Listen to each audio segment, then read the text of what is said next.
What can students expect when beginning to explore their career options in preparation for residency? I think, when you're looking at, figuring out what school is going to best fit you, obviously outcomes are a big thing. And so a lot of times with the WAUSM, because we're a new school, I just saw it in the chat, what's your residency match rate at your school? Well, we are still fairly a new school. Our charter class is in their third year of rotations.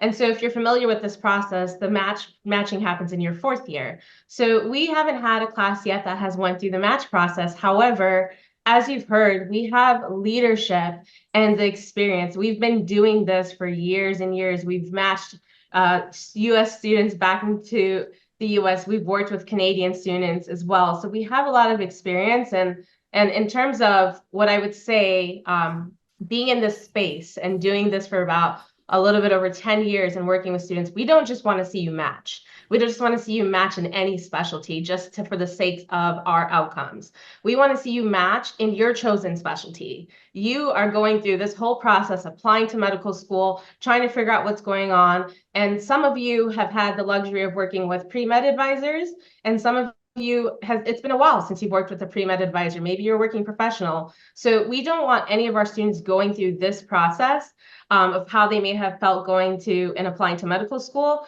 That's why we provide a lot of support throughout their time here at WAUSM, and even more importantly, when they're applying for residency. So we start the career advising from week 1 of semester 1, because if you've been following the trends of residency and just all the changes with different specialties and requirements, you will notice that students have to be their career profiles are looking a little bit different than what it was before, when all you needed was like a step score and you're fine. Now you're seeing people engage in, research, extracurriculars. There's a lot of different things that are being weighted now through a very competitive residency process. So that's why we do a lot of our career advising, our initiatives, our presentations, our workshops, so we can help our students build their career profiles from day 1.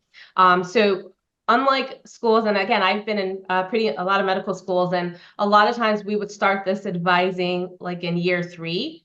At that point, it's too late, because for all of you right now, you're in a place right now where you're making a decision. So think about now, you have to make a decision on your career. You want the time to be able to make a decision. You want the time to be able to research your options and explore. And you want the time to have a moment to reflect, to see, do I like this specialty because maybe I was a scribe in the ED and maybe I'm thinking I should be in emergency medicine?